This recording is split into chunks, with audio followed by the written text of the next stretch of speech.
حمدہ ونصلی علی رسولہ الکریم اما بعد فاعوذ باللہ من الشیطان الرجیم بسم اللہ الرحمن الرحیم ان اللہ لا یغفر ان یشرک بہ ویغفر ما دون ذلک لمن یشاء ومن یشرک باللہ فقد افتری اثما عظیما صدق اللہ العظیم رب اشرح لی صدری ویسر لی امری واحلل عقدۃ من لسانی یفقہوا قولی واجعل لی وزیرا من اہلی آمین یا رب العالمین۔ آج جس موضوع پہ ہم نے بات کرنی ہے اس پہ پہلے بھی ہم گاہے بگاہے بات کرتے رہے ہیں، لیکن اس موضوع کی اہمیت اتنی زیادہ ہے کہ اس پہ جتنی بار بھی ہم اس پہ بات کریں تو کم ہے۔ یعنی قرآن مجید میں جب ہم مطالعہ کرتے ہیں قرآن مجید کا تو ہمیں یہ واضح پتہ چل جاتا ہے کہ اللہ کے نزدیک سب سے بڑا مسئلہ جو ہے اگر ہے تو وہ یہی ہے جس کو آج ہم ڈسکس کریں گے۔ پھر جتنے بھی انبیاء علیہ السلام آئے اس دنیا میں مبعوث ہوئے اللہ کی طرف سے، ان سب کے جو بنیادی مشن تھے وہ یہی تھے کہ اس کو ختم کرنا ہے، اس سے جو ہے دنیا کو پاک کرنا ہے۔ تو اس سے آپ اس کی اہمیت کا اندازہ لگا لیں۔ ویسے تو جتنے بھی انبیاء علیہ السلام آئے ہیں ان کے اپنے اپنے اور بھی مشنز تھے، یعنی کوئی ایسے انبیاء بھی آئے جنہوں نے اپنے وقت کا جو سب سے بڑا سوشل ایشو تھا اس کے اوپر آواز بلند کی، یا سوشل ایول تھا اس کے خلاف جو ہے ایک محاذ کھڑا کیا۔ جیسے حضرت لوط علیہ السلام کا معاملہ آتا ہے کہ انہوں نے اپنے دور کا جو اتنا بڑا ایول تھا، ہم جنس پرستی، اس کے خلاف ایک آواز بلند کی۔ اس طریقے سے حضرت شعیب علیہ السلام نے کرپشن کے خلاف جو ان کی سوسائٹی میں پھیل چکی تھی اس کے خلاف آواز بلند کی۔ تو اور بھی ایشوز رہے ہیں انبیاء علیہ السلام کے کہ وہ ان کے اوپر بات کرتے رہے ہیں، لیکن ایک ایشو جو کہ ایک ایسا مسئلہ جو کہ ہمیشہ سے تمام انبیاء علیہ السلام کے مشن کا حصہ تھا کہ اس کو ختم کرنا ہے، اس کو دنیا سے نکالنا ہے، دنیا کو اس سے پاک کرنا ہے، وہ شرک تھا۔ تو شرک جو ہے اس کو آج ہم تفصیل سے ذرا دیکھنے کی کوشش کریں گے، اور ہم یہ دیکھیں گے کہ کس طریقے سے ہمارے وجود کے اندر شرک جو ہے اس کی آمیزش ہو جاتی ہے، شرک مکس ہو جاتا ہے ہمارے خیالات کے اندر، ہمارے اعمال کے اندر۔ تو وہ تفصیل سے اب ہم نے ڈسکس کرنا ہے انشاءاللہ۔ شرک جو ہے ایک نیگیٹو تصور ہے، ایک منفی تصور ہے، لیکن اصل میں یہ جس تصور کے بالکل اپوزٹ ایگزسٹ کرتا ہے وہ ہے تصور جو اصل میں دین اسلام کی جڑ اور بنیاد ہے، دین اسلام کی ایک طرح سے ہم کہہ سکتے ہیں بیک بون ہے، اور وہ کیا ہے؟ توحید۔ تو توحید کا بالکل جو ہے یعنی متضاد اگر ہم کانسیپٹ لیں گے تو وہ شرک ہے۔ تو اس لیے بعض اوقات جب بہت بڑے تصور کو ہم سمجھنے کی کوشش کرتے ہیں تو زیادہ اچھا طریقہ یہ ہوتا ہے کہ ہم پہلے اس کے متضاد کانسیپٹ کو اچھی طرح سمجھ لیں، تاکہ جب وہ ہم سمجھ لیں گے اچھے طریقے سے تو پھر توحید جو ہے اس کو سمجھنا ہمارے لیے آسان ہو جائے گا، ورنہ توحید جو ہے وہ بہت بڑا تصور ہے، بڑا کمپریہنسو تصور ہے۔ تو توحید جو ہے یہ ایک نظریہ ہے، اور اسی طرح شرک بھی ایک نظریہ ہے۔ تو یہ ہم نظریات کی بات کر رہے ہیں۔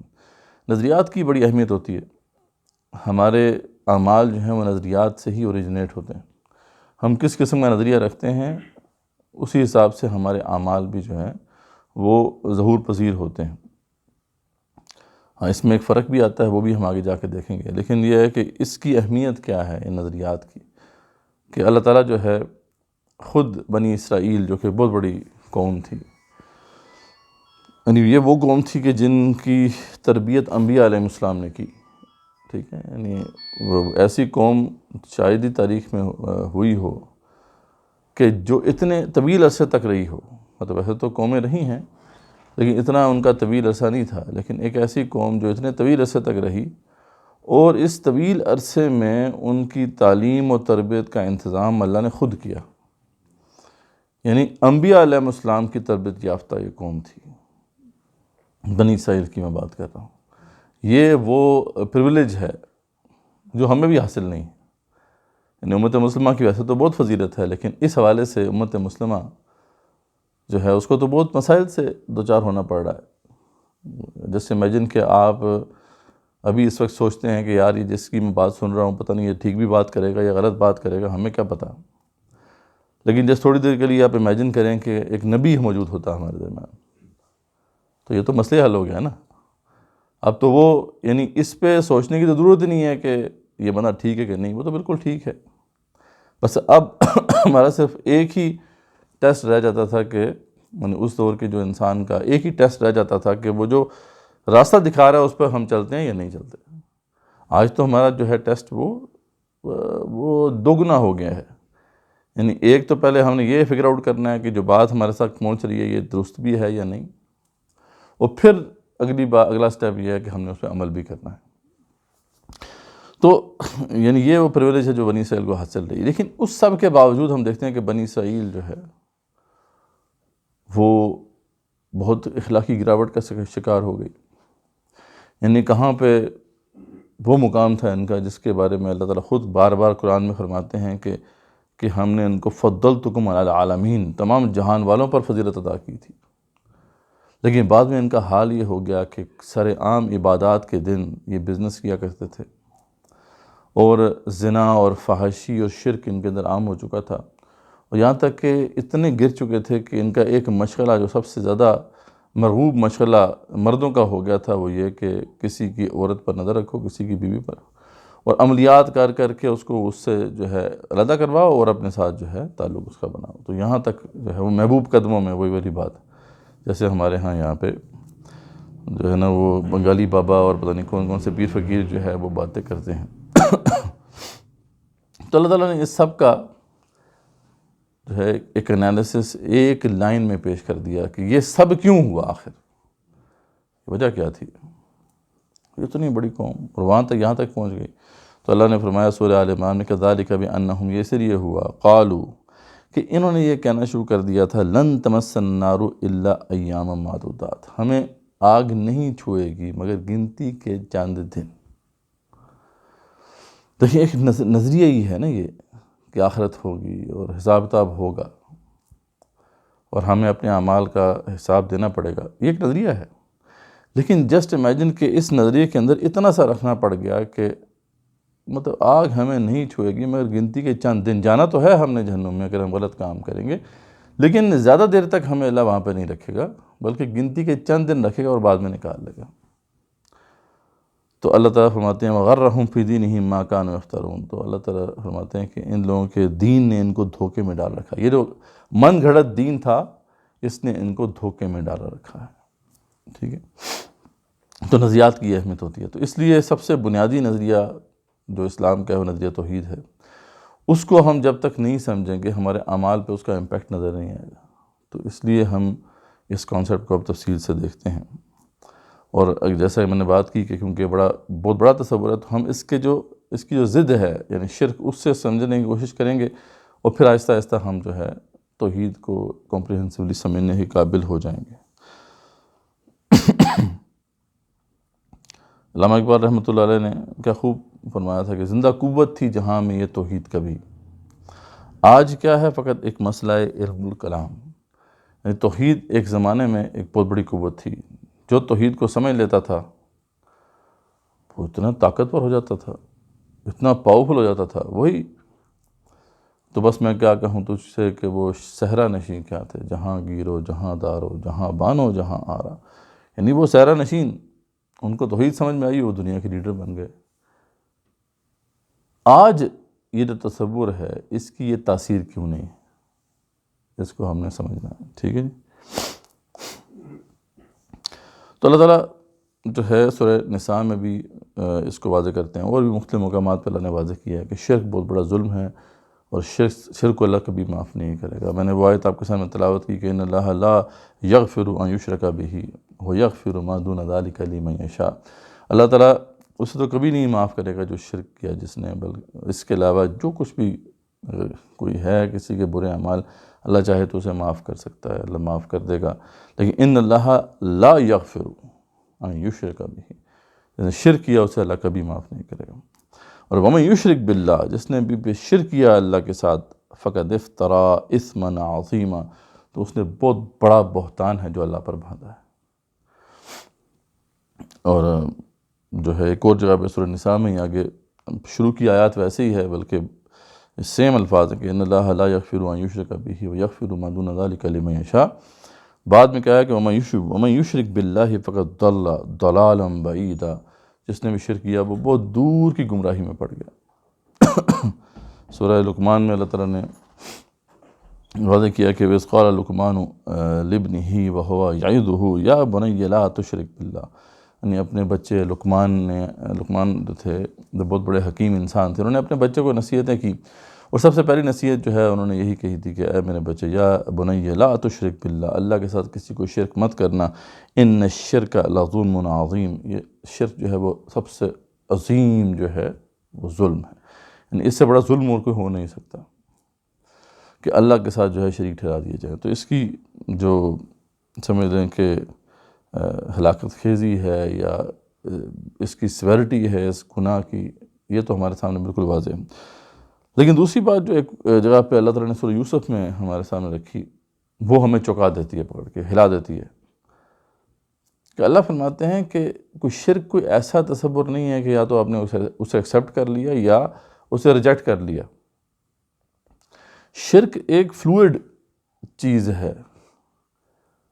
کتنے ہی لوگ ایسے ہیں کہ جو اپنے آپ کو موحد سمجھتے بھی ہیں لیکن شرک ان کے اندر ہے،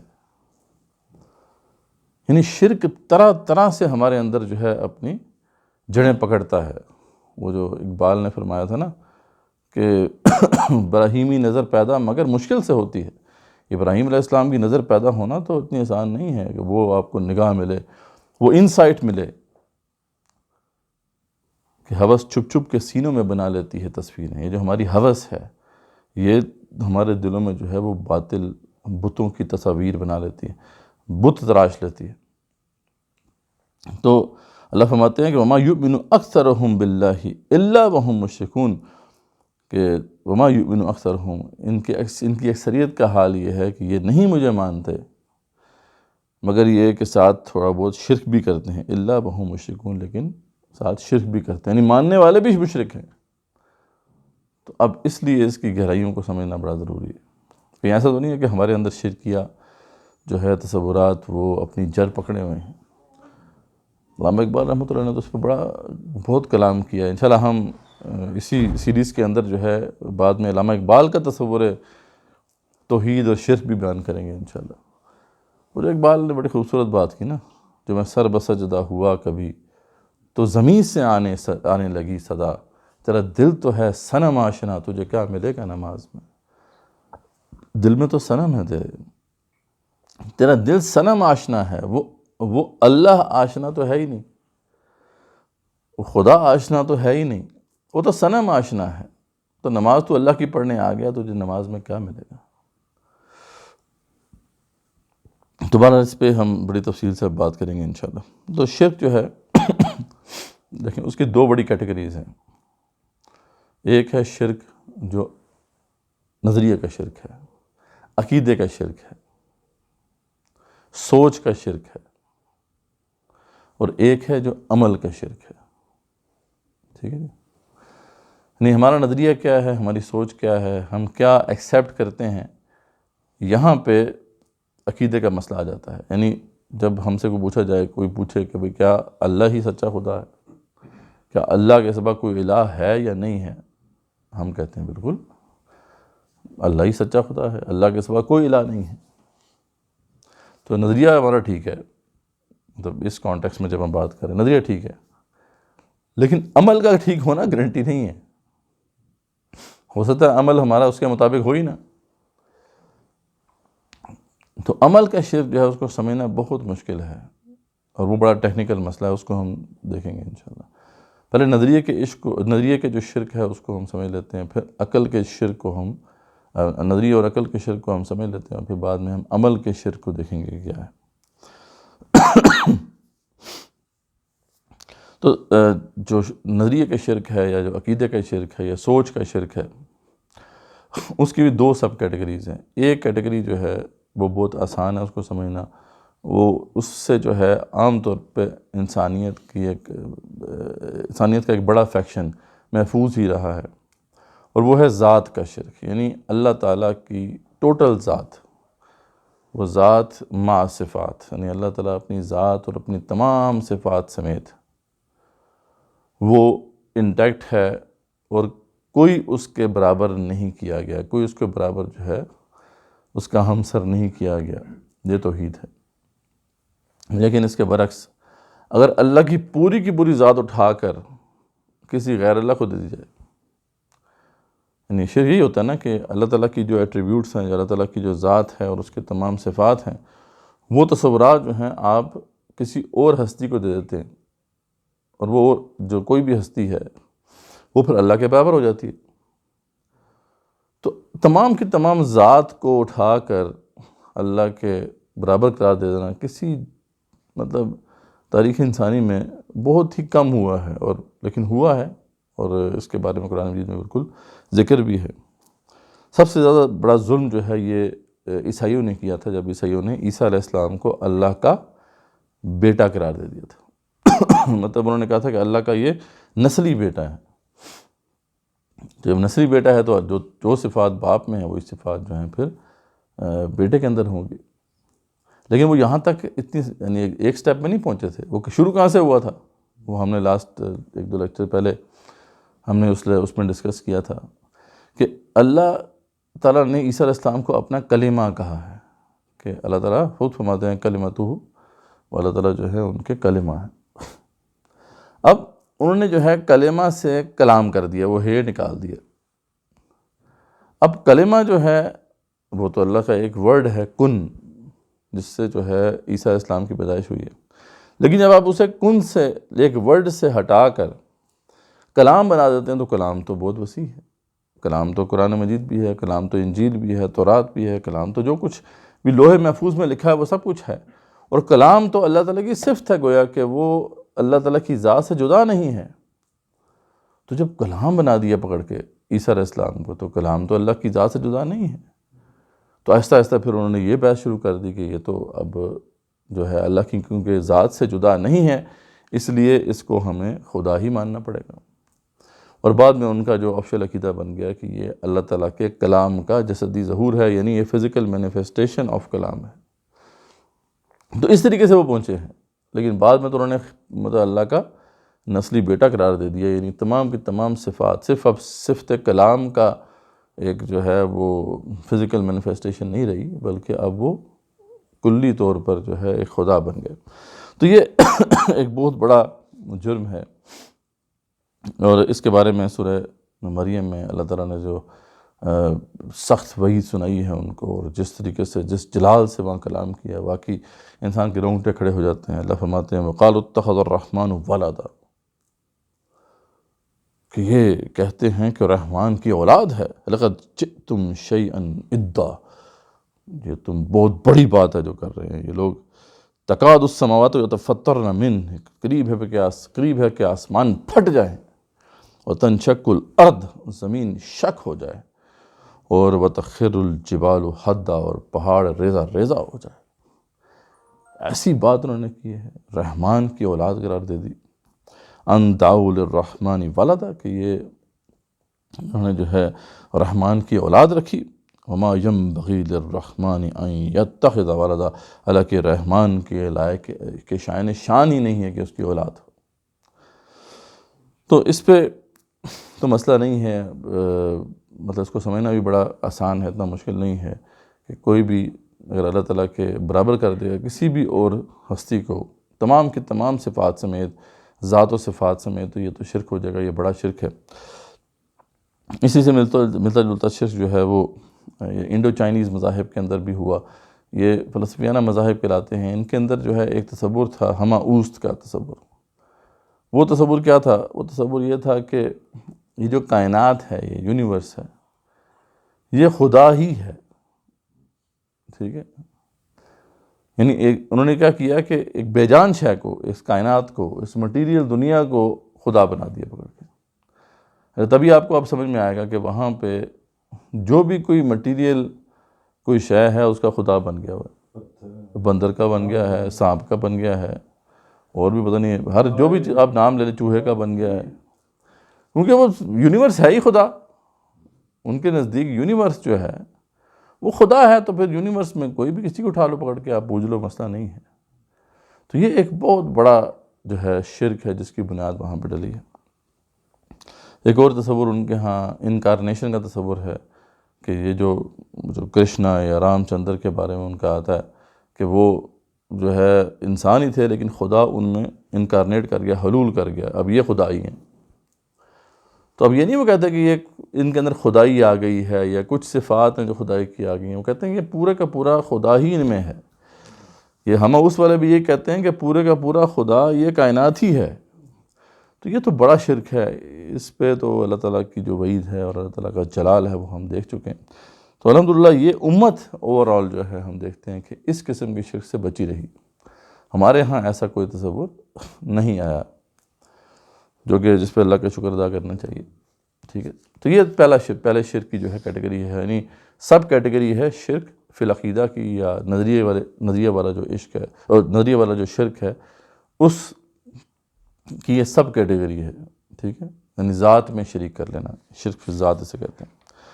اس سے آگے چلتے ہیں، دوسرا جو لیول ہے، دوسری سطح ہے، وہ ہے شرک فی الصفات کی۔ یہاں پہ سب سے زیادہ جو ہے ہم دیکھتے ہیں کہ تاریخ انسانی میں شرک ہوا ہے۔ اللہ کی تمام صفات کو تو اٹھا کے نہیں دیا کسی غیر اللہ کو، لیکن کچھ صفات جو ہیں ان میں اللہ کے برابر کسی اور کو کر دیا، ٹھیک ہے، یعنی تمام صفات کو تو نہیں لیکن کچھ صفات کو جو ہے کر دیا۔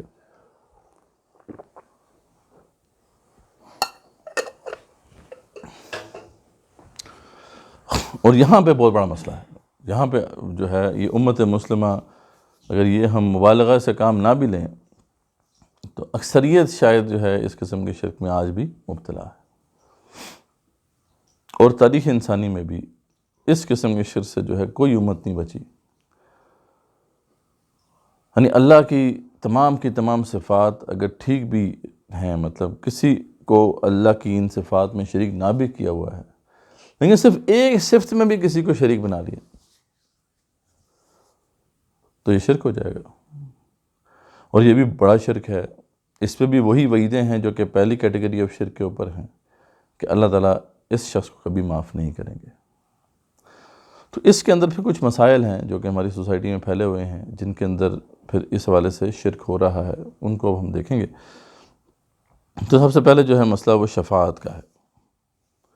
شفاعت کا مسئلہ جو ہے یہ انٹرسیشن جسے ہم کہتے ہیں انگلش میں، یہ بہت بڑا مسئلہ ہے، اور اس پہ تاریخ انسانی میں بہت لوگ پہلے بھی گمراہ ہوئے اور اب بھی بہت لوگ گمراہ ہو رہے ہیں۔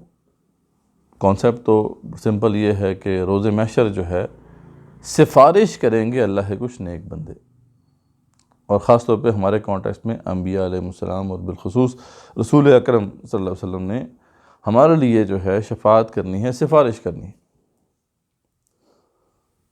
اب سفارش کا کانسیپٹ جو ہے وہ ہمارے ہاں جس طرح پایا جاتا ہے وہ کیا ہے کہ جی رسول اکرم صلی اللہ علیہ وسلم کیونکہ اللہ کے حبیب ہیں، اللہ کے نیک بندے ہیں، اللہ کے محبوب ہیں، تو ان کی سفارش تو اللہ تعالیٰ رد کر ہی نہیں سکتے۔ جب یہ آپ تصور جو ہے رسول اکرم صلی اللہ علیہ وسلم کے بارے میں اپنا لیتے ہیں تو ایک اتھارٹی آپ دے رہے ہیں رسول اکرم صلی اللہ علیہ وسلم کو، کہ یعنی اللہ تعالیٰ بھی معاف کر سکتا ہے، اور اگر اللہ تعالیٰ معاف نہ بھی کرے تو رسول اکرم صلی اللہ علیہ وسلم کی سفارش سے کام چل جائے گا، کیونکہ رسول اکرم صلی اللہ علیہ وسلم کی جو سفارش ہے وہ کیا ہے، وہ رد نہیں ہو سکتی۔ تو آپ دیکھیں کہ بڑا سٹل انداز میں یہاں پر یہ اللہ کی صفات میں سے یہ چند صفات ہیں نا، کہ کئی صفات ہیں جو بیسیکلی اس میں جو ہے وہ زد میں آ رہی ہیں۔ جیسے ہم کہتے ہیں کہ اللہ تعالیٰ مالک یوم الدین ہے، آخری دن کا تنہا مالک کون ہے؟ اللہ تعالیٰ۔ مالک جو صفت مالک ہے اس کی بہت سی پھر جہتیں ہیں، میں نے اس کے جو امپیکٹس ہیں اگر ہم دیکھیں وہ دنیا میں بھی ہیں اور آخرت میں بھی ہیں۔ یہاں پہ مالک کا مطلب کیا ہے کہ لا مالک الا اللہ کا مطلب کیا ہے کہ اللہ کے سوا کوئی مالک نہیں ہے، کوئی اونر نہیں ہے، کوئی بادشاہ نہیں ہے،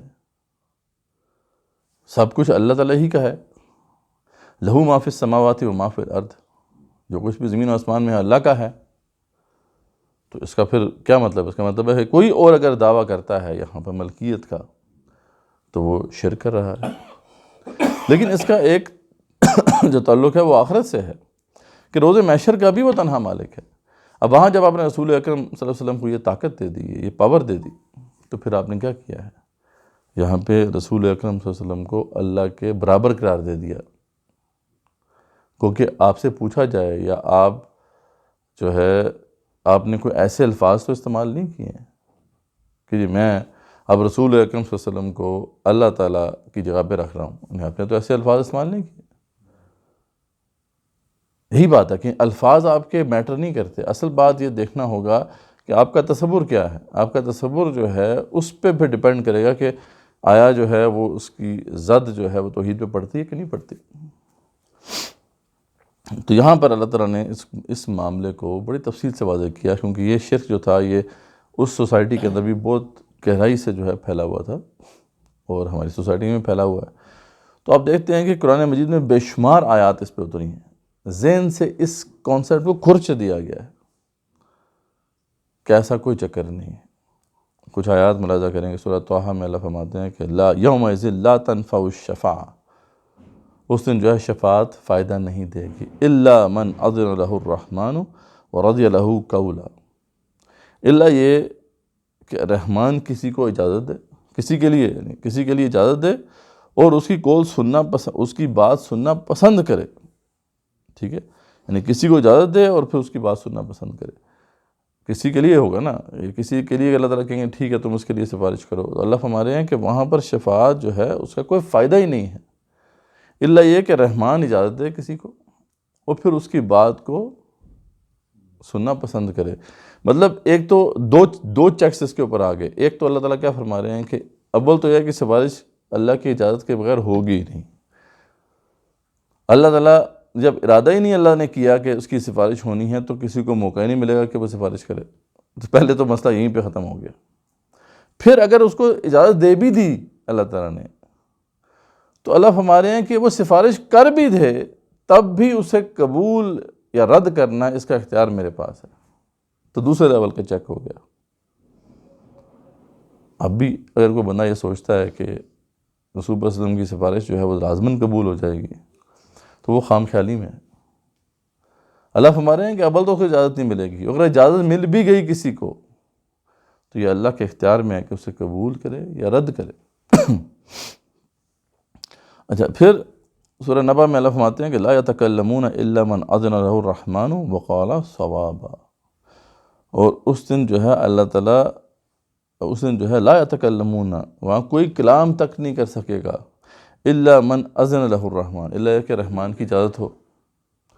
اور کیا خیال ہے کہ اگر رحمان کسی کو اجازت دیں گے سفارش کرنے کی تو کیا وہ غلط سفارش کر سکے گا؟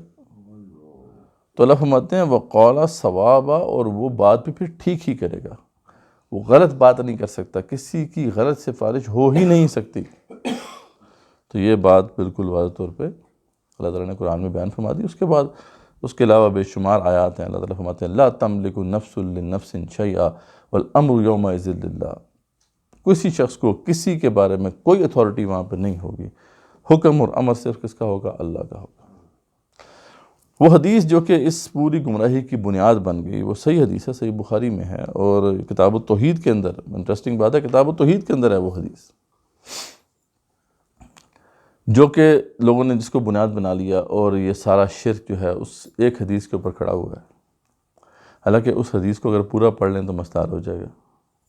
حدیث آپ کو پتہ ہے بڑی مشہور حدیث ہے کہ روز محشر ہوگا اور لوگ پریشان ہوں گے، اور سارے کے ساری جو انسانیت ہے وہ بھاگتے ہوئے جو ہے وہ جائے گی، اور آدم علیہ السلام سے فریاد کرے گی کہ آپ اللہ تعالیٰ سے کہیں کہ حساب کتاب شروع کریں، تو وہ کہیں گے میں اس کام کا نہیں ہوں، تم جاؤ آگے نوح علیہ السلام کے پاس جاؤ، اور اس طرح جو ہے آدم علیہ السلام ابراہیم علیہ السلام کے پاس بھیجیں گے، ابراہیم علیہ السلام موسیٰ علیہ السلام کے پاس بھیجیں گے، موسیٰ عیسیٰ علیہ السلام کے پاس بھیجیں گے سب کو، پھر عیسیٰ علیہ السلام بھیجیں گے رسول اکرم صلی اللہ علیہ وسلم کے پاس، اور وہ جب ساری کی ساری انسانیت رسول اکرم صلی اللہ علیہ وسلم کے پاس آئے گی تو آپ صلی اللہ علیہ وسلم یہ فرمائیں گے ہاں یہ میرا کام ہے، میں یہ کرتا ہوں۔ تو یہ اسے کہتے ہیں شفاعت کبریٰ، یہ بڑی شفاعت ہے جو انسانیت کے لیے ہوگی، کہ وہ جو اس دن کا جو قہر ہے اس کو ختم کرنے کے لیے اور حساب کتاب کا سلسلہ شروع کرنے کے لیے یہ سفارش ہوگی، اور یہ اللہ تعالیٰ سے قبول کرے گی۔ اس کے بعد جو ہے حدیث کے الفاظ کچھ اس طرح سے ہیں کہ اس کے بعد رسول اکرم صلی اللہ علیہ وسلم جو ہیں وہ سجدے میں گر جائیں گے اور کہیں گے امتی امتی، اے اللہ تعالیٰ میری امت میری امت۔ اب وہ 3-4 دفعہ یہ معاملہ ہوتا ہے کہ جو اس حدیث کے اندر ہے وہ بڑی طویل حدیث ہے کہ جس میں رسول اکرم صلی اللہ علیہ وسلم جو پہلی دفعہ جائیں گے تو اللہ تعالیٰ ان سے پوچھیں گے اے حبیب مانگو جو مانگنا چاہتے ہو، ٹھیک ہے، جو شفاعت کرو گے قبول کی جائے گی۔ پھر میں کہوں گا اے رب میری امت کہا جائے گا جاؤ اور ان لوگوں کو دوزخ سے نکال لو جن کے دل میں ذرہ یا رائی برابر بھی ایمان ہو۔ یعنی یہاں پہ بھی بالکل واضح ہے الفاظ کہ جاؤ اور ان لوگوں کو نکال لو۔ کہاں سے نکالو؟ جہنم سے نکال لو، کہ جن کے دل میں جو ہے وہ ذرہ برابر یا جو برابر بھی ایمان ہوگا۔ یہ مطلب وہ اس میں جو ہے اس طرح سے ہے کہ پہلے وہ جو کا ذکر ہے، پھر اس کے بعد پھر جو ہے وہ رائی کا ذکر، وہ دانے کا ذکر ہے، مطلب وہ دانہ چھوٹا ہوتا جاتا ہے، رائی، یہاں تک کہ پھر بالکل جو ہے کلمہ، صرف جس نے کلمہ پڑھا ہو اس کی بات بھی آتی ہے۔ تو یہاں پہ آپ صلی اللہ علیہ وسلم فرماتے ہیں کہ میں جاؤں گا اور جو ہے ان کو نکال لوں گا۔ اب یہ نکالنا کہاں سے ہے؟ یعنی لوگ یہاں پہ شاید یہ سمجھ رہے ہیں کہ یہ سارا مکالمہ جو ہے یہ ہو رہا ہے روز محشر، حشر کے میدان میں، کہ اس لیے یہ ہمارے ہاں تو تصور مشہور ہے کہ دیکھیں بار بار اللہ تعالیٰ نے جو ہے نا یہ بندوبست کر دیا ہے، رسول اکرم صلی اللہ علیہ وسلم نے سفارش کرنی ہے اور بار جو ہے جنت میں ہم نے چلے جانا ہے۔ ایسا کوئی چکر نہیں ہے۔ جن کے لیے بھی سفارش قبول ہوگی وہ لوگ ہوں گے جو جہنم میں اپنے ٹرم پوری کریں گے، اپنی سزا پوری کریں گے، یہ ان کے لیے ہے سفارش۔ جو فیل ہو گئے ان کے لیے سفارش ہے، جو پاس ہو گئے ان کے لیے سفارش تھوڑی ہے۔ یہ فیلڈ جو لوگ ہیں ان کے لیے آپ صلی اللہ علیہ وسلم کی سفارش ہوگی، اور وہ لوگ بھی اپنی ٹرم پوری کرنے کے بعد وہاں جہنم سے نکالے جائیں گے، اور یہی الفاظ حدیث کے اندر ہیں فَأَخْرِجْهُ مِنَ النَّارِ، ٹھیک ہے، تو بس میں جاؤں گا اور نکال لوں گا اس گروہ کو آگ سے۔ خیر وہ چوتھی دفعہ پہ جاتے ہیں کہ جس نے کلمہ پڑھا ہو، تو اس پہ اللہ تعالیٰ فرماتے ہیں کہ یہ میرا کام ہے، یہ آپ کا کام نہیں ہے، ہاں میں یہ کروں گا۔ اللہ فرمائے گا محمد اپنا سر اٹھاؤ، جو کہو گے سنا جائے گا، جو مانگو کہ دیا جائے گا، جو شفاعت کرو گے قبول کی جائے گی۔ تو میں کہوں گا اے رب مجھے ان کے بارے میں بھی اجازت دیجیے جنہوں نے لا الہ الا اللہ کہا ہے۔ رسول اکرم صلی اللہ علیہ وسلم یہاں تک جائیں گے تو اللہ تعالیٰ فرمائے گا میری عزت، میرے جلال اور میری کبریائی، میری بڑائی کی قسم، اس میں سے میں انہیں بھی نکال لوں گا، لیکن یہ میرا کام ہے۔ آپ کا کام یہاں پہ ختم ہو جاتا ہے، اور اس کے الفاظ بھی یہ ہیں کہ لَأُخْرِجَنَّ مِنْهَا، کہ میں اس میں سے ان کو نکال لوں گا۔ تو یہ جہنم سے نکالنے کی بات ہو رہی ہے ساری۔ اب یہاں پہ جو کانسیپٹ ہے، اب ان لوگوں کو کون سمجھائیں کہ وہ یہ کہہ رہے ہیں کہ یہ روز محشر ہی سارا کچھ ہونا ہے اور باروں بار جو ہے ہم نے جنت میں چلے جانا ہے۔ اچھا، اس کی تصدیق پھر باقی حدیث سے ہوتی ہے، اور بہت بڑا چیپٹر ہے نا، کیونکہ یہ مسئلہ ایسا کیسے ہو سکتا تھا کہ اس کو مبہم چھوڑ دیا جاتا، جس پہ آج امت جو ہے وہ کنفیوز ہو چکی ہے۔ تو ابن ماجہ کی حدیث ہے، قال سمعت رسول اللہ صلی اللہ علیہ وسلم یقول ان الشفاعت، تو بے شک میری شفاعت یوم القیامت، قیامت کے دن، لأہل الکبائر من امتی، میری امت کے ان لوگوں کے لیے ہوگی جو کبیرہ گناہوں کے مرتکب ہیں۔ اب پتہ چلا آپ کو کہ شفاعت کس کے لیے ہے؟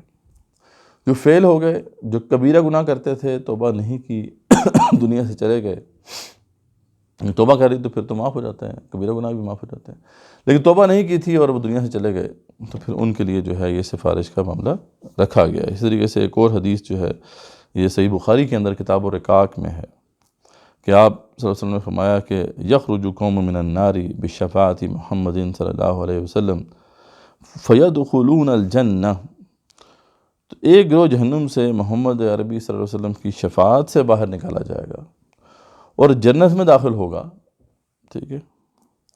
یسمون الجہنمیین، یعنی ان کا نام بھی جہنمیین ہوگا، یعنی یہ وہ جو جنت میں بھی اگر وہ چلے جائیں گے تو ان کو باقاعدہ ایک نام دیا جائے گا کہ یہ وہ ہیں جو جہنم سے ہو کے آئے ہیں، پروموٹ ہو کے آئے ہیں۔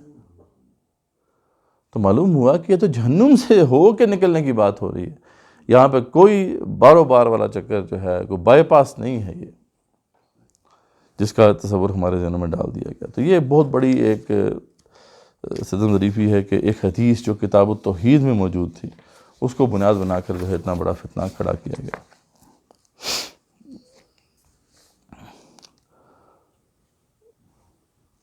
اور اس لیے یہ تو ہمیں دعا جو سکھائی گئی ہے، جو اذان کے بعد کی دعا ہے کہ اللہم رب ھذہ الدعوۃ التامہ والصلاۃ القائمہ آتی محمد الوسیلۃ والفضیلہ، کہ اللہ تعالیٰ ان کو وسیلہ، وہ جو ہے مقام عطا فرما، وہ مقام محمود جس پہ کھڑے ہو کے انہوں نے شفاعت کرنی ہے، اس پوری انسانیت کے لیے بھی شفاعت کرنی ہے اور اس امت کے لیے بھی شفاعت کرنی ہے۔ ہم تو وہ دعا کرتے ہیں کہ اللہ تعالیٰ ان کو وہ مقام نصیب ہو، کہ اللہ اس مکمل دعا اور قائم ہونے والی نماز کا مالک، یعنی تو وہ ہے جو سب نماز کا مالک ہے، حضرت محمد صلی اللہ علیہ وسلم کو وسیلہ اور فضیلت عطا فرما۔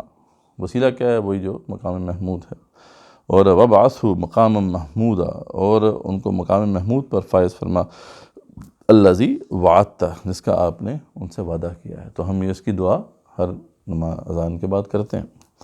تو یہ تو مسئلہ الحمدللہ جو ہے بڑے کلیئرٹی کے ساتھ حل ہو جاتا ہے، قرآن مجید اس پہ واضح ہے، احادیث پہ اس پہ واضح ہے۔ اب آگے چلتے ہیں۔ تو دوسرا مسئلہ جو ایک بہت بڑا مسئلہ ہے، اور وہ تو جسے کہتے ہیں نا کہ وہ اتنا بڑا مسئلہ ہے کہ اس کو سمجھنا ہی بڑا مشکل ہے، اور اس میں شرک جو ہے وہ ایک بڑے پیمانے پہ آج کے دور میں پھیل چکا ہے۔ یعنی یہ جو مسئلہ ہے اس کو پھر قدرے سمجھنا آسان ہے۔ وہ مسئلہ کیا ہے؟ وہ مسئلہ ہے استعانت کا، اللہ کے علاوہ کسی سے مدد مانگنے کا مسئلہ، ٹھیک ہے؟ اچھا، اب یہاں پر یہ بات بہت بڑی کنفیوژن کریٹ کرتی ہے کہ اللہ کے علاوہ کسی اور سے مدد مانگنا جائز بھی ہے، لیکن کچھ کنڈیشنز ہیں اس کی۔ مطلب شفاعت کا تو مسئلہ بڑا کلیئر ہے نا، اللہ کے سوا تو کسی اور سے ہم یہ ایکسپیکٹ ہی نہیں کر سکتے کہ وہ آخرت میں ہمیں بچا لے گا، یہ تصور ہے، رکھ ہی نہیں سکتے نا۔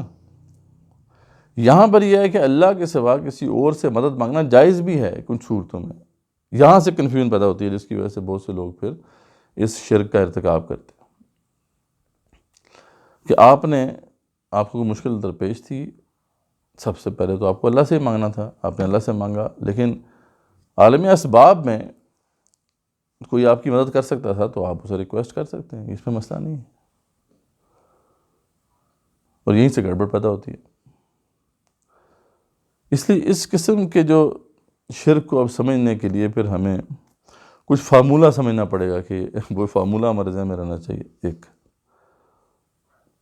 دو بڑے فارمولے ہیں۔ ایک تو وہ ایک بڑا فارمولہ ہے جو تمام شرک فی صفات پہ اس کا اطلاق ہوتا ہے، اور خاص طور پہ اس کو سمجھنے میں ہمیں بڑی مدد کرے گا وہ۔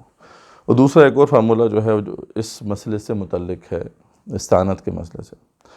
سب سے بڑا جو فارمولہ ہے جو ہمارے ذہن میں رہنا چاہیے وہ یہ کہ دیکھیں، اللہ کی جو صفات ہیں، ایسا نہیں ہے کہ وہ صفات کہیں اور جو ہے ایگزسٹ ہی نہیں کرتی، ٹھیک ہے؟ یعنی اللہ کی جو صفات ہیں ہمیں اور جگہوں پہ بھی کائنات میں وہ نظر آتی ہیں۔ یہ ہے اصل مسئلہ جس کو سمجھنا بہت مشکل ہے۔ یہ ذات و صفات کا مسئلہ جو ہے بہت گمبھیر ہے، اور اس نے تاریخ اسلام میں بھی بہت بڑے فتنے کھڑے کیے، اور سابقہ شریعتوں کے جو مسائل رہے بڑے بڑے، ان میں سے بھی ایک بڑا مسئلہ یہ رہا کہ اللہ کی صفت ہے دیکھنا، اللہ کی صفت ہے سننا، وہ بصیر ہے، وہ سمیع ہے۔ اللہ کی صفت ہے تخلیق کرنا، وہ خالق ہے۔ اچھا، یہ جو صفات ہیں یہ کسی نہ کسی صورت میں مخلوقات میں بھی موجود ہیں، مطلب اب دیکھیں ہم بھی دیکھ پاتے ہیں۔ اب اگر کوئی بندہ کہے کہ یار اللہ دیکھتا ہے، اللہ بصیر ہے تو میں بھی بصیر ہوں، تو آپ اسے مشرک تو نہیں کہہ سکتے۔ اصولاً جو ہمارا لمیٹڈ ذہن ہے وہ تو یہ کہے گا یار یہ تو شرک ہو گیا۔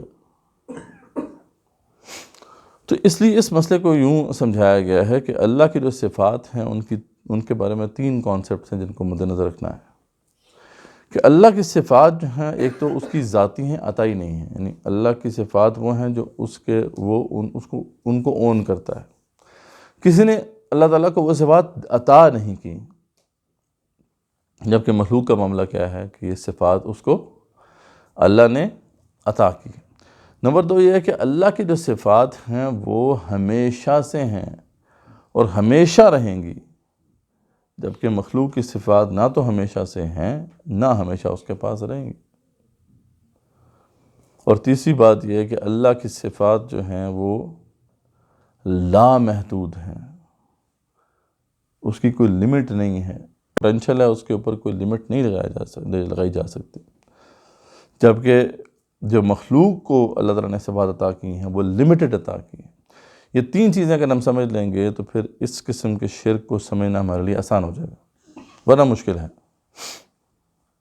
اب ہم پریکٹیکلی اپلائی کر لیتے ہیں۔ اب ایک شخص ہے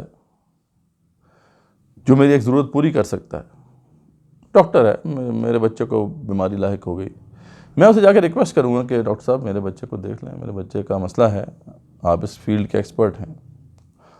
تو یہ شرک تو نہیں ہے، کیونکہ میرے ذہن میں جو اگر تصور ہے وہ کلیئر ہے تو پھر یہ شرک نہیں ہے۔ تصور کیا ہے کہ اللہ ہی مسبب الاسباب ہے۔ ہاں ڈاکٹر ایک ذریعہ اللہ نے رکھا ہے، میں اس کے پاس لے کے جاؤں گا، لیکن یہ تصور رہے گا کہ یہ ڈاکٹر شفا نہیں دے گا، شفا اللہ دے گا، یہ ایک سبب ہے جو استعمال میں کر رہا ہوں، تو پھر مسئلہ نہیں ہے، ٹھیک ہے۔ لیکن اگر یہی تصور چینج کر لیں آپ کہ نہیں یار یہ ڈاکٹر ہی شفا دینے والا ہے، تو کیا ہو جائے گا؟ یہ شرک ہو جائے گا، کیونکہ اب اس ڈاکٹر کے ساتھ آپ نے جو صفت جوڑ دی ہے، یہ وہی صفت ہے جو اللہ تعالیٰ کے ساتھ جڑی ہوئی ہے۔ اللہ ہی شفا دینے والے ہیں۔ جب آپ کسی اور مخلوق کے بارے میں یہ کہتے ہیں کہ وہی شفا دینے والا ہے تو پھر یہ شرک ہو جاتا ہے۔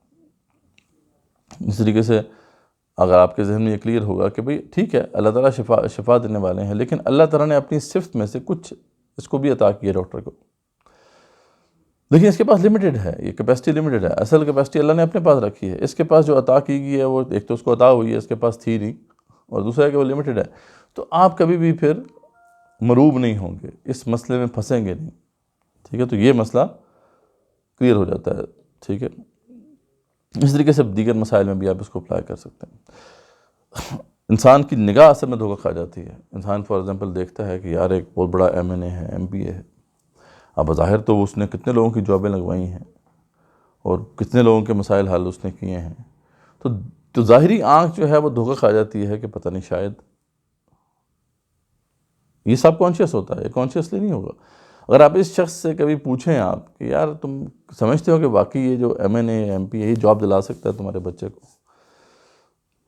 اور اللہ کا اذن نہ ہو تب بھی تمہیں جاب دلا سکتا ہے، تو وہ آپ کو زیادہ تر جو ہے اکثریت کیسز میں یہی کہے گا نہیں، اللہ تعالیٰ ہی مطلب راضی تو وہی ہے، لیکن یہ ہے کہ بس یار پھر بھی یہ تو اس کے پاس اتھارٹی ہے۔ تو انسان کی نگاہ دھوکہ کھا جاتی ہے۔ اصل میں یہ بات اس کو سمجھنی چاہیے کہ رازق اللہ ہے، سب اسباب ہیں۔ دوسرا جو مسئلہ جو اس میں دوسرا فارمولہ جس کا ذکر ابھی ہم نے کرنا ہے وہ بڑا امپورٹنٹ ہے، وہ یہ کہ جو کہ بہت بڑے شرک کو جو ہے وہ لوگوں کے لیے جسٹیفائی کر دیتا ہے، وہ یہ ہے کہ استعانت بالغیب جو ہے یا استمداد بالغیب، یہ شرک ہے۔ یہ کیا چیز ہے؟ یعنی جس سے آپ مدد مانگ رہے ہیں وہ ظاہر ہونا چاہیے، وہ خود بھی موجود ہونا چاہیے اور اس کے اسباب بھی ظاہر ہونے چاہیے۔ اگر تو وہ خود غائب ہے جس سے مدد مانگی جا رہی ہے، یا وہ خود تو موجود ہے لیکن اسباب غائب ہیں، تو غیب کی ڈومین یاد رکھیں اللہ کی ہے۔ دیکھیں ہم جب دنیا میں عالم اسباب میں، عالم ظاہر میں جب مایوس ہو جاتے ہیں تو کس کی طرف پلٹتے ہیں؟ وہ جو عالم غیب ہے، ٹھیک ہے، جو غیب میں ہوتے ہوئے ہماری مدد کرتا ہے، کیونکہ غیب کے اندر ایک طاقت ہے، ٹھیک ہے نا، غیب میں ایک پاور ہے۔ جب آپ کہتے ہو کہ یار یہ ایک ان سین ہستی جو پوری کائنات کو چلا رہی ہے، میں اس کو پکارتا ہوں، اب جب عالم اسباب پورے نہیں کر رہا میرا مسئلہ حل نہیں کر رہا، تو میں اس کی طرف جاتا ہوں جو مسبب الاسباب ہے۔ لیکن جب آپ یہ تصور رکھتے ہیں کہ کوئی اور غیبی ہستی بھی ہے جو یہ مسئلے حل کر سکتی ہے، تو یہ اللہ کی ڈومین کے اندر اس کو ڈالنے والی بات ہے۔ اس کی جو صورتیں ہیں وہ ہمارے ہاں بہت ساری پائی جاتی ہیں، جیسے پیر فقیری ہے ہمارے ہاں، اب وہ بزرگ ہیں جی، وہ دنیا سے چلے گئے، اب جو ہم تو ان سے مانگیں گے کیونکہ اللہ تعالیٰ نے ان کو اتھارٹی دی ہوئی ہے، بھئی غیب کی بات ہمارے سامنے تو ایسی کوئی چیز نظر نہیں آ رہی. وہ غیب میں بس ایک بات ان سے منسوب کر دی گئی ہے کہ جی وہ تو پتہ نہیں کتنے لوگوں کو رزق دیتے ہیں، اور کتنے لوگوں کو تو ان کے صدقے ہی رزق مل جاتا ہے. مطلب یہ بات ہے، یہ من گھڑت باتیں. تو یہ جو ہے یہ شرک ہے. اس طریقے سے آج کل جو تصور ہے، بندہ تو موجود ہے لیکن وہ کہتا ہے میں موکلوں کے ذریعے سے تمہارا کام کرا دوں گا، میں جنات کے ذریعے سے تمہارا کام کرا دوں گا. جب وہ چھو منتر پڑھ کے پتہ نہیں جو بھی ہے وہ تعویذ لکھتا ہے، اس میں وہ الٹے سیدھے ہندسے بنے ہوئے ہیں، وہ کہتے ہیں یہ تعویذ لو کام ہو جائے گا. تو یہ سب جو ہے یہ وہ شرک کی صورتیں ہیں جو اس وقت بڑے پیمانے پہ امت کے اندر پھیلی ہوئی ہیں، کیونکہ انسان کمزور ہے. انسان جب مسبب الاسباب، جب اسباب کی دنیا میں جو ہے وہ ہمت ہار جاتا ہے، تو ہونا تو یہ چاہیے کہ وہ مسبب الاسباب کی طرف جائے، لیکن وہ جاتا کدھر ہے؟ وہ جاتا ہے ان غیبی ذرائع کی طرف. اور بہت سے لوگ اس سے گمراہ ہو گئے. ایسے لوگ اس سے گمراہ ہو گئے جو توحید کا درس دیا کرتے تھے. انسان مجبور ہے، جب پریشانی میں آتا ہے، بچہ بیمار ہے، بیماری دور نہیں ہو رہی، بیٹی کی شادی نہیں ہو رہی، بچوں کے جو ہے وہ رزق نہیں لگ رہا، انسان مجبور ہو جاتا ہے. اور اسی مجبوری سے فائدہ اٹھاتے ہیں یہ لوگ. یہ دھندا اسی کے اوپر چل رہا ہے، اور یہ بہت بڑے پیمانے میں چل رہا ہے. ٹھیک ہے، تو شرک ہے. وہ بندہ موجود نہیں ہے، بندہ موجود ہے لیکن اس کے اسباب موجود نہیں ہیں. دونوں صورتوں میں جو ہے یہ شرک ہے. اور یہ اتنا بڑا مسئلہ ہے کہ جس کے اوپر قرآن مجید نے بڑا واضح بیان کر دیا کہ تم یہ کام نہیں کر سکتے. یعنی یہ جنات کے ساتھ جو تم مدد لے کے تمہارا جو کام کرنا ہے، اس کو اللہ نے الاؤ ہی نہیں کیا. ٹھیک ہے نا. پہلے تو اللہ تعالیٰ جو ہے ان سب کو، جتنے بھی یہ سارے بابے بزرگ اور پیر فقیر ہیں جن کے بارے میں یہ عقیدے گھڑے ہوئے لوگوں نے، ان کے بارے میں اللہ کیا فرماتے ہیں؟ وَالَّذِينَ تَدْعُونَ مِن دُونِهِ، جن کو تم پکارتے ہو اللہ کے سوا، ما یملکون من قطمیر، یہ ایک کھجور کی گٹلی کے چھلکے کے برابر بھی اتھارٹی نہیں رکھتے. مطلب ان کے پاس کوئی اتھارٹی نہیں. وہ خود بابا مر گیا، اس کے پاس کیا اتھارٹی ہے؟ ٹھیک ہے. ان تدعوہم لا یسمعوا دعاءکم. اب وہی بات، جیسے اللہ نے وہ جو دیکھیں انسان کی سائیکالوجی کو اللہ سمجھتے ہیں نا. جیسے ادھر ہم نے دیکھا تھا شفاعت کے مسئلے کو کیسے اللہ تعالیٰ نے رد کیا کہ دیکھو اول تو یہ ہے کہ کسی کو اجازت نہیں ملنی، اجازت مل بھی گئی اور اس نے شفاعت کر بھی دی، تب بھی اللہ کے ہاتھ میں ہے کہ اللہ اسے قبول کرے یا رد کرے.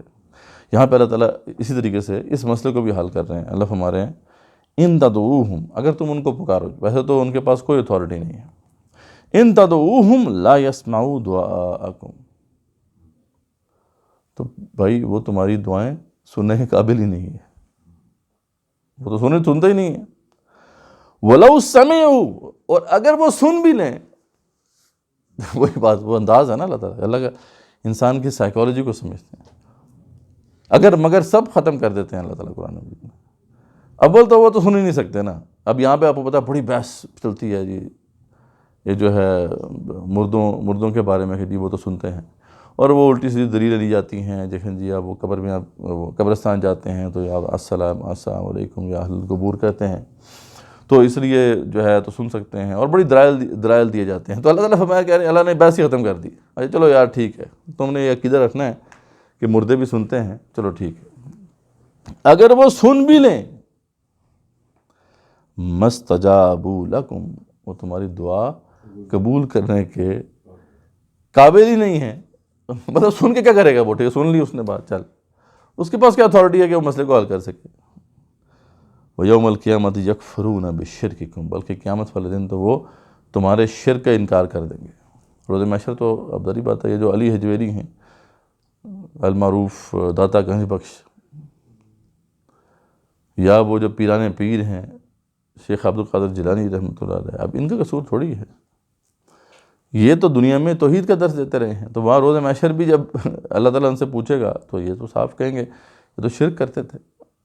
تو اللہ ہمارے ہیں کہ وہ قیامت والے دن تو ان کے کفر سے اور شرک سے جو ہے وہ اللہ نے برات کر دیں گے. وَلَا يُنَبِّئُكَ مِثْلُ خَبِيرٌ، تو اللہ فرماتے ہیں کہ اور اس اللہ جیسا باخبر کرنے والا بھی آپ کو پھر نہیں ملے گا. اس خبریں جو اللہ تعالیٰ اللہ آپ کو دے رہا ہے. اور یہ جو مسئلہ تھا جنات کے ساتھ مل کے جو ہے کچھ کام کرنا، یہ کہتے ہیں جن قابو کیے ہوتے ہیں، پتہ نہیں جن قابو نہیں کیے ہوتے، ہاں جنہوں نے شاید ان کو قابو کیا ہوتا ہے، یا کوئی آپس میں کوئی ایگریمنٹ ہوتا ہے. زیادہ تر یہ ایگریمنٹ والی بات جو ہے وہ کچھ آپ نے کرنا ہوتا ہے، کچھ انہوں نے کرنا ہوتا ہے.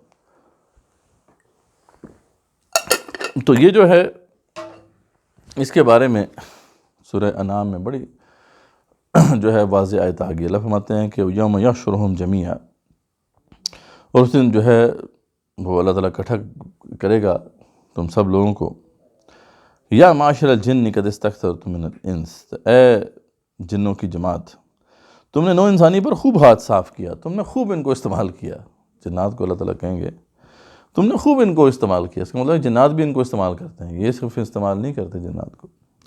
تو وقال اولیاؤہم من الانس، تو ان کے جو انسانی ساتھی ہوں گے ان جنات کے، وہ کہیں گے نہیں ربنا استمتع بعضنا ببعض، نہیں ہم نے ایک دوسرے کو خوب استعمال کیا، دوسرے سے خوب ہم نے فائدہ اٹھایا. وبلغنا اجلنا الذی اجلت لنا، اور یہاں تک کہ وہ وقت آ گیا، وہ آخری موت کا وقت آ گیا. قال النار مثواکم خالدین فیہا، تو اللہ فرمائیں گے کہ پھر نار ہے، آگ ہے جو تمہارا ٹھکانہ ہے، اس میں رہو گے ہمیشہ ہمیش. الا ما شاء اللہ، الا یہ کہ کسی کو اللہ نکالنا چاہے. ان ربک حکیم علیم، بے شک تمہارا رب جو ہے وہ حکیم بھی ہے اور علیم بھی ہے. تو اب یہ جو ہے مسئلہ بڑا واضح ہو گیا ہے کہ اب یہ جنات کے ساتھ جو بھی یہ سارے معاملات کیے جاتے ہیں یہ سب فراڈ ہے. یعنی ایسے اس میں پھر جو ہے معاملات ہمارے سامنے ہیں. مطلب ایسی جماعتوں کے اندر بھی جن کے نام طور پہ توحید کا درس دیا جاتا ہے یا توحید پر وہ کسی حد تک قائم ہیں، ان کے اندر بھی یہ چیز شامل ہو چکی ہے. ایک بڑی جماعت جو ہے اسے تعلق رکھنے والے ایک دوست ہی تھے، تو انہوں نے ایک دفعہ میں نے دیکھا کہ تعویذ پہنا ہوا ہے. تو تعویذ میں نے کہا کہ یار اس کے اندر کیا لکھا ہوا؟ وہ کہتے ہیں نہیں 4 کل لکھے ہوئے ہیں اس کے اندر، بس اور کچھ بھی نہیں ہے. اور جو مفتی صاحب ہیں وہ مطلب فلاں مرکز میں بیٹھتے ہیں اور انہوں نے باقاعدہ حلف لے کے وہ یہ لکھتے ہیں تعویذ. تو میں نے کہا اچھا چلو ٹھیک ہے، اگر حلف لے کے لکھا ہے تو پھر تو مسئلہ ہی نہیں ہے، کاٹ کے دیکھ لیتے ہیں ٹھیک ہے کہ اندر کیا لکھا ہوا ہے، تو مسئلہ بھی حل ہو جائے گا اور آپ کے لیے دوبارہ تعویذ بنانا تو مسئلہ نہیں ہے. خیر وہ پہلے تو نہیں مانا، لیکن بعد میں جب اس کو میں نے کاٹا تو اس کے اندر کیا لکھا ہوا تھا، وہ سانچہ بنا ہوا تھا اور لکھا ہوا تھا یا مالکو یا جبرائیل، وہ کیا ہے وہ جو یا جبرائیل یا میکائیل یا اسرافیل یا اسرائیل، یہ 4 کل ہیں ٹھیک ہے جی. اور زائچہ سے بنا ہوا تھا. تو یہ زائچے ابجد نمبر سارے یہ سب شرک ہے. اس پہ بڑی زبردست کتاب ایک سعودی ایک عالم دین ہے تو، اور ابن باز اور محمد بن صالح عثیمین کے شاگردوں میں سے ہیں، یہ شیخ وحید عبدالسلام بالی. تو انہوں نے کتاب لکھی ہے سارم بطار فی تصدی للسحرۃ الاشرار، یعنی شریر جادوگروں کا کلا کما کرنے والی تلوار. تو اس میں انہوں نے 12 تقریباً نشانیاں جو ہیں وہ بتائی ہیں ایسے لوگوں سے بچنے کے لیے کہ آپ اگر یہ نشانیاں پائیں تو ان سے دور رہیں. سب سے پہلے کہتے ہیں ماں کا نام پوچھنا. یہ لوگ ہمیشہ آپ سے اپنا ماں کا نام پوچھیں گے، پھر آپ کے بارے میں ساری باتیں بتائیں گے. یہ پتہ نہیں کوئی کوڈ ہے ان کا، لیکن بہرحال یہ ہے. کپڑوں میں سے کوئی کپڑا مانگنا، آپ سے کچھ مانگیں گے ٹھیک ہے. جانور طلب کرنا اور بسم اللہ کہے بغیر ذبح کرنا، اور خون جسم پر ملنے کا کہنا. طلسم کو لکھنا اور پڑھنا جو کوئی بھی سمجھ نہ سکے، وہی جو ابجد نمبر ہوتے ہیں 786 اور 512 جو بھی. ایسا تعویذ دینا جس میں ڈبے ہوں اور اس میں حروف یا نمبر لکھے ہوئے ہوں ٹھیک ہے جی. روح پوش ہونے کا کہنا جہاں سورج کی روشنی نہ پہنچتی ہو. ایک خاص مدت جو کہ زیادہ تر 40 دن ہوتی ہے پانی سے دور رہنے کا کہنا. مریض کو دفن کرنے کے لیے کچھ چیزیں دینا. کچھ ایسے کاغذ دینا جن کو جلا کر اس کی دھنی لینی ہو. ایسے کلام کے ساتھ بڑبڑانا جو سمجھ نہ آ سکے. مریض کو اس کا نام، شہر اور آنے کی وجہ بتا دینا. وہ آپ کا نام پوچھ کے پھر یہ سارا بتا دیتے ہیں. اور کاغذ یا تعویذ پانی میں گھول کر پینے کا کہنا. تو یہ سب جو ہے ان شریر لوگوں کی جو ہے صفات ہیں. تو اس سے بھی ہمیں جو ہے بچنا ہے، یہ بہت بڑا شرک ہے. یہ جو 2 بڑے مسائل ہیں، اس کے علاوہ جو ہے تیسرا بڑا مسئلہ جس پہ انشاءاللہ کنکلوڈ کرتے ہیں. ویسے تو اور بھی کافی ایسے مسائل ہیں جن کے اندر شرک ہوتا ہے، لیکن تیسرا بڑا مسئلہ جو کہ آج کے دور کا ایک بڑا شرک بن چکا ہے، اور وہ کیا ہے؟ وہ یہ ہے کہ اللہ کے سوا کسی اور کو لیجسلیشن کا اختیار دینا. اللہ تعالیٰ اس دنیا کے تنہا مالک ہیں. اس دنیا کا قانون کس نے طے کرنا ہے؟ وہ اللہ نے طے کرنا ہے. ہاں جہاں اللہ کا قانون نہیں ہوگا، اللہ کا قانون سے مراد یہ ہے کہ اللہ نے قرآن میں اس کا ذکر نہیں کیا، رسول اکرم صلی اللہ علیہ وسلم نے اس کی وضاحت اپنی حدیث میں نہیں کی، تو اس دائرے میں ہمیں اختیار ہے کہ ہم اپنی مرضی سے کوئی قانون بنا لیں، ورنہ جہاں پہ اللہ تعالیٰ نے حکم دے دیا وہاں پہ ہمارا کوئی اختیار نہیں رہتا کہ ہم کوئی حکم چلائیں۔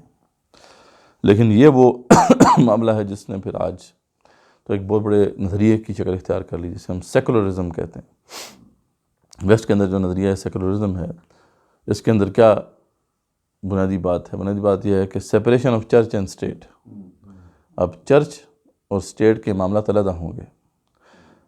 جو انفرادی زندگی ہے اس کے اگر کوئی مذہبی معاملات ہیں تو چرچ ان کو ڈیل کر سکتا ہے، لیکن اجتماعی معاملات کے جتنے بھی مسائل ہیں ان کو چرچ ڈیل نہیں کرے گا، وہ انسان خود چلائیں گے، وہ اپنی مرضی سے چلائیں گے جس طرح بھی چاہیں گے۔ یہ ایک بہت سب سے بڑا مسئلہ جو ہے خاص طور پہ اس جدید دنیا کے اندر سامنے آتا ہے، جس کے بعد پوری انسانیت کا جو سٹرکچر ہے، سانچہ ہے، وہ تبدیل ہو گیا۔ حالانکہ پہلے کبھی بھی ایسا نہیں تھا، یعنی پہلے عیسائیت میں بھی ایسا نہیں تھا، وہاں پہ بھی یہ بات کلیئر تھی کہ قانون کہاں سے آئے گا؟ بائبل سے آئے گا، تورات سے آئے گا۔ اچھا، اس سے پہلے بھی جو مذہبی معاشرے تھے، یعنی سویلائزیشنز رہی ہیں، وہ بھی کسی نہ کسی مذہب سے متعلق تھیں، اور ان کے ہاں بھی قانون جو ہے وہ مذہبی پیشوا دیتے تھے۔ اگر پرشین امپائر ہے تو وہاں پہ بھی ہم دیکھتے ہیں کہ وہی جو زرتشتی مذہب ہے اس کا انفلوئنس تھا قانون کے اوپر۔ لیکن پہلی دفعہ ایسا ہوا کہ ایک ایسا عالم بغاوت بلند کیا گیا کہ بتایا گیا کہ اب اجتماعی معاملات کے اندر مذہب کا کوئی عمل دخل نہیں ہوگا۔ اب اس کا مطلب کیا ہے کہ اجتماعی معاملات میں اللہ نے کچھ کہا ہے ہمیں میٹر نہیں کرتا، ہمارے لیے انسان نے جو کہنا ہے وہ میٹر کرے گا، چاہے اللہ نے کوئی بات کی بھی ہو، اٹ ڈزنٹ میٹر۔ تو یہ بھی بیسیکلی خدا بنانے کے مترادف ہے۔ آپ نے یہ حق اللہ سے لے کر کسی اور کو دے دیا۔ اچھا، باقی جو اگر آپ نے غور سے دیکھا ہوگا تو شرک جو ہیں اس کے اندر جو آپ نے ہم پلہ قرار دیا نا، مطلب فار ایگزامپل کسی نے کہا کہ اللہ کے سوا کوئی اور بھی جو ہے مدد کر سکتا ہے، وہ داتا گنج بخش، کوئی پیران پیر اور یا دیگر جو لوگ ہیں، تو اللہ کی جو صفت ہے وہ اس سے لی نہیں گئی ہے، ٹھیک ہے؟ یعنی اللہ کی جو صفت ہے وہ اس سے لی نہیں گئی، بلکہ اس کے برابر ایک اور ہستی لا کے کھڑی کر دی گئی ہے کہ اس کے پاس بھی وہ طاقت ہے۔ لیکن اس کیس میں کیا ہوا ہے کہ اللہ سے وہ اتھارٹی ہی لے لی گئی ہے۔ یہ باقاعدہ بات کی جاتی ہے کہ اللہ کو اس کا حق نہیں ہے، گاڈ از ڈیڈ کا نعرہ لگایا گیا، خدا مر چکا ہے، ہمارے لیے اب خدا مر چکا۔ اللہ تعالیٰ کو اپنے اس مقام سے ڈی تھرون کیا جانے کے مترادف ہے یہ بات، یہ چھوٹی بات نہیں، یہ بہت بڑی بغاوت ہے جو اس دور کے اندر ہوئی ہے، اور اس کے بعد پھر پوری دنیا میں اس کو پھیلا دیا گیا۔ اور انفارچونیٹلی یہ ظلم عظیم ہے کہ امت مسلمہ کے اندر بھی جتنے بھی ممالک آزاد تو ہوئے ہیں ان سے، لیکن صحیح معنوں میں آزاد نہیں ہوئے۔ بائی دا وے، کل ہمارا ایک بڑا امپورٹنٹ ٹاپک ہے، یہ جو کلونیل لیگیسی کے اثرات ہیں، اس کے اوپر ہم ایک سیشن کر رہے ہیں 5:30 بجے ریوائول کے سینٹرل آفس میں، وہ آپ ضرور اٹینڈ کریں تاکہ معلوم ہو سکے کہ آج ہم آزاد نہیں ہیں۔ کہنے کو ہم آزاد ہیں لیکن اصل میں ہم انہی کے حکم پہ چل رہے ہیں۔ تو کیسے ہو سکتا تھا کہ مسلمان جو توحید کو ماننے والا ہے وہ اپنے ملکوں کے اندر اس کفر کو بھی اڈاپٹ کر لے کہ اللہ کے سوا کسی اور کے پاس بھی اتھارٹی ہے کہ وہ لیجسلیٹ کر لے؟ اس لیے یہاں پہ سپریم کیا ہے؟ پارلیمنٹ سپریم ہے۔ ڈیموکریسی میں کیا ہے؟ یہی ہے۔ اور قانون کیسے طے کریں گے؟ وہ اکثریت انسانوں کی، انسانوں کے ریپرزینٹیو وہاں پہ جائیں گے، ان کی اکثریت نے جس کو صحیح کہہ دیا وہ صحیح ہے۔ یہ بھی اتنا بھونڈا طریقہ ویسے ہے، یعنی شیطان کو بھی داد دینی پڑتی ہے، کہتے ہیں you have to give the devil his due۔ یعنی اگر چلو اللہ کو تو کہہ دیا God is dead، اس کے بعد ہمارے اجتماعی معاملات کو چلانے کے لیے کوئی ریشنل جسٹیفیکیشن کی بنیاد پر فیصلے نہیں ہو رہے۔ یہ نہیں کہ اس پہ بحث ہوگی کہ یار کیا صحیح ہے کیا غلط، اس کے میرٹس اور ڈی میرٹس دیکھے جائیں گے، نہ نہ نہ، اکثریت جس طرف فیصلہ کر دے، مطلب وہ اکثریت جس پہ ہم کبھی بھی ٹرسٹ نہیں کر سکتے۔ کبھی کو مجھے بتائیں کوئی ایسا بڑا بزنس مین ہے کہ جو اپنی جو نیچے امپلائیز ہیں ان کی اکثریت پہ فیصلے چھوڑ دے کہ یار آپ جو فیصلے کرو گے آج کے بعد کمپنی ویسے ہی چلے گی. کیسا سیٹ بتا دیں. انسان جانتا ہے کہ اکثریت تو بیوقوف ہوتی ہے، اکثریت تو سوچنے والی نہیں ہوتی ہے، اکثریت تو بس راہ چلتی ہے جو دکھا دیا جائے اسے.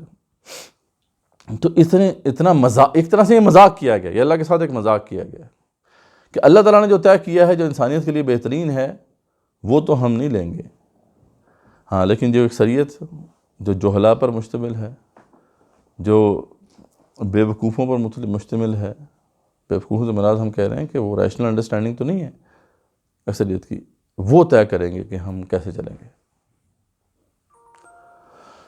تو یہ جب معاملات یہاں تک پہنچ جائیں تو اس بڑے شرک کو تو سب سے زیادہ بیان کیا جانا چاہیے تھا، لیکن آج یہ شرک جو ہے وہ بیان بھی نہیں کیا جا رہا، اس کے اوپر بات ہی نہیں ہو رہی. سورہ توبہ میں اللہ تعالیٰ نے بڑے واضح طور پہ اس کو واضح کر دیا. اور اس پہ جو ہے عدی بن حاتم بہت بڑے ایک عیسائی عالم تھے، انہوں نے ایک سوال ایسا پوچھ لیا کہ یہ رہتی دنیا تک یہ مسئلہ کرسٹل کلیئر ہو گیا، اب اس میں کوئی مبہم بات ہی نہیں رہ گئی. وہ آیت ہے کہ اتخذوا احبارهم ورهبانهم اربابا من دون اللہ والمسیح ابن مریم. اللہ تعالیٰ نے عیسائیوں کے بارے میں یہ واضح کیا کہ عیسائیوں نے شرک کیا، اور عیسائیوں کا ایک شرک تو بالکل واضح تھا کہ عیسیٰ ابن مریم علیہ السلام کو انہوں نے رب بنا لیا، یہ تو بڑا کلیئر ہے. لیکن اس کے ساتھ ہی ان کے اوپر یہ بھی چارج شیٹ لگی کہ انہوں نے اپنے علماء اور مشائخ کو رب بنا لیا، اپنے رہبان اور علماء کو جو ہے اخبار اور رہبان کو رب بنا لیا. تو اتخذوا احبارهم ورهبانهم اربابا من دون اللہ والمسیح ابن مریم، اور عیسیٰ ابن مریم علیہ السلام کو. وما امروا الا لیعبدوا الہا واحدا، جبکہ ان کو سوائے ایک الہ کے اور کسی کی بندگی کا حکم نہیں تھا. ان کو ایک اللہ کی ہی بندگی کا حکم تھا، لیکن انہوں نے اتنا بڑا ظلم کیا. تو لا الہ الا ہو، یہ بات یاد رکھو کہ اللہ کے سوا کوئی الہ نہیں ہے. سبحانہ عما یشرکون، وہ ان لوگوں کے شریک جو مقرر کرنے سے بالکل پاک ہے، وہ اس شرک سے بالکل پاک ہے. اب اس پہ عدی بن حاتم جو تھے بہت بڑے عیسائی عالم تھے، وہ گئے، یہ وہی حاتم طائی کے بیٹے ہیں بڑے مشہور جن کا نام ہے. تو عیسائی عالم دین تھے اور وہاں چلے گئے رسول اکرم صلی اللہ علیہ وسلم کے پاس اور پوچھا اے حبیب اے رسول صلی اللہ علیہ وسلم آپ یہ بتائیے کہ یہ تو ہم نے عیسیٰ ابن مریم کو تو رب بنایا، ہم ان سے دعا بھی کرتے ہیں اور یہ تو بات کلیئر ہے، لیکن ہم نے تو کبھی اپنے علماء اور مشائخ کو رب نہیں بنایا، نہ ہی ہم نے ان کے سامنے کو فریادیں کی. تو اس پہ آپ صلی اللہ علیہ وسلم نے جو ہے یہ واضح کیا، کیا یہ حقیقت نہیں ہے کہ جو یہ حرام قرار دیتے ہیں تم اس کو حرام مانتے ہو، جو یہ حلال قرار دیتے ہیں تم اس کو حلال مانتے ہو؟ یعنی اللہ کی کتاب میں کیا لکھا ہے یہ میٹر نہیں کرتا، یہ جو طے کرتے ہیں وہ میٹر کرتا ہے. یہ بات ہے کہ نہیں ہے؟ تو انہوں نے کہا کہ ہاں یہ ہم ضرور کرتے رہے ہیں. تو اس پر رسول اکرم صلی اللہ علیہ وسلم نے فرمایا کہ بس یہی ان کو رب بنا لینا ہے. ترمذی شریف کی روایت ہے. یعنی اللہ کے سوا کسی اور کو تم نے اتھارٹی دے دی کہ وہ حلال و حرام کو طے کرے، صحیح و غلط کو طے کرے، یہی اس کو رب بنا لینا ہے. اور اسی لیے جو ہے ام لہم شرکاء شرعوا لہم من الدین، سورہ شورى میں اللہ فرماتے ہیں کہ یہ لوگ کچھ ایسے شریک رکھتے ہیں اللہ کے ساتھ جنہوں نے ان کے لیے دین کی نوعیت رکھنے والا ایک ایسا طریقہ مقرر کر لیا، یعنی ایک شریعت مقرر کر لی ہے مالم یأذن بہ اللہ، یعنی جس کا اللہ نے اذن نہیں دیا، اجازت نہیں دی. ولولا کلمۃ الفصل لقضی بینہم، اور اگر فیصلے کی بات پہلے طے نہ ہو گئی ہوتی تو ان کا قضیہ چکا دیا جاتا. وَإِنَّ الظَّالِمِينَ لَهُمْ عَذَابٌ أَلِيمٌ، ان ظالموں کے لیے المناک عذاب ہے. اور پھر ایک اور جگہ پہ اللہ فرماتے ہیں کہ اب حکم الجاہلیہ یبغون، کہ یہ اب جبکہ شریعت کے فیصلے طے ہو چکے، اللہ کے احکامات نازل ہو چکے، یہ جاہلیت کے فیصلے چاہتے ہیں. سورہ مائدہ کے اندر جو ہے کچھ منافقین کا ذکر ہے کہ جب اللہ کی شریعت آ چکی تھی تو وہ نہیں چاہ رہے تھے کہ اللہ کی شریعت کے مطابق فیصلے ہوں، اور وہ جا رہے تھے یہودی علماء کے پاس کہ وہ فیصلے کر دیں، ان کی غلطی پر تھے. تو اللہ تعالیٰ نے وہاں پہ یہ فرمایا کہ کتنے بڑے ظالم ہو تم، کہ جب اللہ کا فیصلہ آ جائے تو تم جو ہے اب کسی اور کی اتھارٹی کو قبول کرتے ہو، ان کے قانون کو مانتے ہو. حکم الجاہلیہ یبغون ومن احسن من اللہ حکما لقوم یوقنون، جبکہ جو یقین رکھنے والے لوگ ہیں ان کے لیے اللہ کے سوا اور کس کا حکم جو ہے اچھا ہو سکتا ہے. اس پہ پھر جو ہے اس زمانے میں تاریخ انسانی میں، تاریخ اسلام میں ایک ہی ایسا موقع آیا تھا جب وہ حالات پیدا ہوئے تھے جو آج ہمارے پاس ہیں، یعنی اس سے ملتے جلتے حالات تھے۔ یہ وہ زمانہ تھا جب خلافت بنو عباس ختم ہو چکی تھی اور طوائف الملوکی کا دور تھا، یعنی ہر علاقوں میں چھوٹے چھوٹے امراء بن چکے تھے، اور بہت بڑا مسئلہ جو ہے امت کو درپیش تھا۔ پھر اس میں ایک اور مسئلہ یہ پیدا ہوا کہ جب تاتاری جو تھے، یہ جو منگولز تھے، جب ان میں سے کچھ ان کے کچھ لوگ مسلمان ہونا شروع ہو گئے، کچھ سلاطین جو تھے ان کے وہ مسلمان ہو گئے۔ اچھا، اب وہ نئے مسلمان تو ہو گئے لیکن ان کو اس کا پتہ ہی نہیں تھا، اس مسئلے کا۔ تو انہوں نے وہ جو ہے وہ جو تذکرہ چنکیزی جو ہے، ان کی ایک وہ کتاب تھی شریعت کی، یعنی قوانین کی کتاب تھی، ہلاکو خان یا وہ چنگیز خان کی جو بنائی ہوئی، تو ہاں وہ چنگیز خان کی ہی وضع کی ہوئی کتاب تھی، تو اس کو نافذ کر دیا۔ اب وہ اس کے اندر تو ملوبہ تھا، اس کے اندر کچھ باتیں جو ہیں عیسائیت سے لی ہوئی تھیں، کچھ اور مذاہب سے، کچھ اسلام سے بھی کچھ چیزیں ڈالی ہوئی تھیں، تو اس کو انہوں نے نافذ کر دیا۔ اب وہاں بحث چھڑ گئی۔ کچھ علماء یہ بات کر رہے تھے وہاں پر کہ دیکھیں یہ ہیں تو کلمہ گو، اب ان کے خلاف ہم فائٹ کیسے کریں؟ یہ کلمہ گو ہیں، ٹھیک ہے، اب نہیں اللہ کے حکم کو نافذ کر رہے تو ہمیں ایکسیپٹ کر لینا چاہیے انہیں۔ لیکن اس وقت ہماری یہ خوش قسمتی ہے، اللہ تعالیٰ کا فضل اور کرم ہے کہ یہ امت کبھی بھی اہل حق سے خالی نہیں ہوئی۔ اس وقت جو ہے ایک بہت بڑی شخصیت امت مسلمہ کی، ایک بہت بڑی شخصیت، ایک بہت بڑے امام ابن تیمیہ بھی موجود تھے، اور پھر انہی کے شاگرد جو کہ تفسیر کے بہت بڑے امام ہیں ابن کثیر بھی موجود تھے۔ ابن کثیر نے پھر وہاں پہ اس مسئلے کو واضح کیا، اور وہ انہوں نے اپنی تفسیر کے اندر اسی آیت، یہ سورہ مائدہ کی جو آیت 50 ہے، اس کی تشریح میں بیان کر دیا ہے۔ میں پڑھ دیتا ہوں تاکہ پتہ چل جائے، اور پھر اس پہ انشاءاللہ ہم کنکلوڈ کریں گے۔ تو یہاں پہ وہ فرماتے ہیں، یہ ابن کثیر فرما رہے ہیں کہ یہاں اللہ تعالیٰ، یعنی اس مقام پہ جب اللہ فرما رہے ہیں فَحُکْمَ الْجَاهِلِيَّةِ يَبْغُونَ، کہ آپ تم شریعت کے علاوہ جو ہے کوئی حکم چاہتے ہو، تو یہاں اللہ تعالیٰ اس شخص پر نکیر فرما رہا ہے جو اللہ کے محکم فیصلے کو چھوڑ کر کہیں جاتا ہے، جبکہ اللہ کا وہ فیصلہ ہر خیر پر مشتمل ہے اور ہر شر سے مانے ہے۔ یہ ہمارا عقیدہ ہے، ہمارا ایمان ہے۔ اللہ کا فیصلہ ہر خیر پر مشتمل ہے، اور وہ ہر شر سے مانے ہے، اس کے اندر کوئی چیز شر نہیں۔ مگر یہ شخص اس کو چھوڑ کر اور چیزوں کی طرف جاتا ہے، خواہ وہ آراء ہوں یا وضع کر لی گئی اشیاء جنہیں انسانوں نے ہی مقرر ٹھہرا لیا ہے، بغیر اس کے کہ ان پر شریعت سے کوئی سند ہو، کوئی سند بھی نہیں ہے۔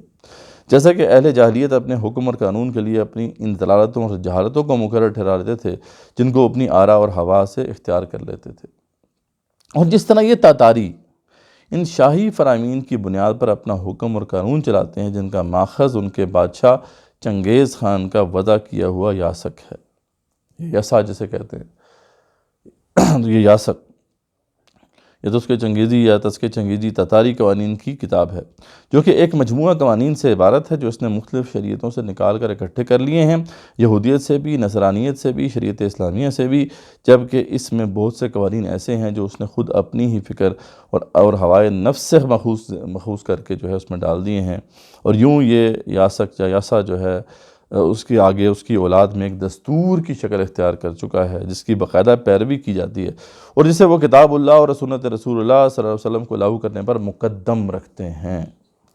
بس جو شخص ایسا کرتا ہے وہ کافر ہے،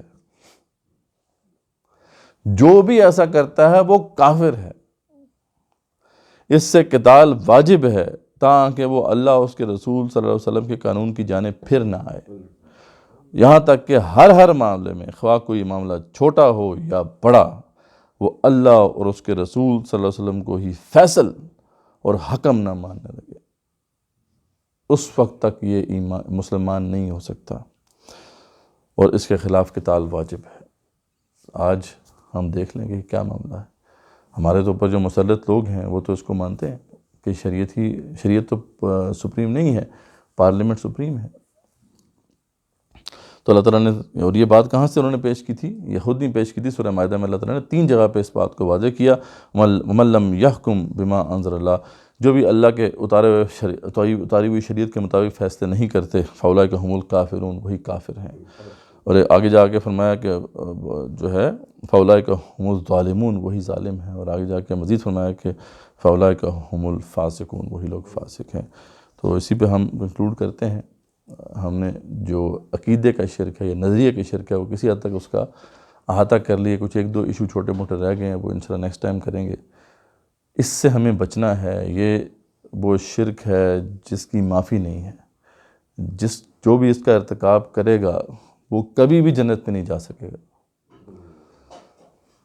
اس کے علاوہ جو ہے اگر کوئی بڑے گناہ ہیں تو ان کی تو تلافی ہے، جیسا کہ ہم نے دیکھ لیا، لیکن اس کی تلافی کوئی نہیں ہے، توبہ کرنی پڑے گی اس دنیا میں، تبھی انسان بچ سکتا ہے، ورنہ اگر اس کا کوئی مرتکب شخص دنیا سے چلا گیا تو وہ ہمیشہ کے لیے جہنم میں جلے گا۔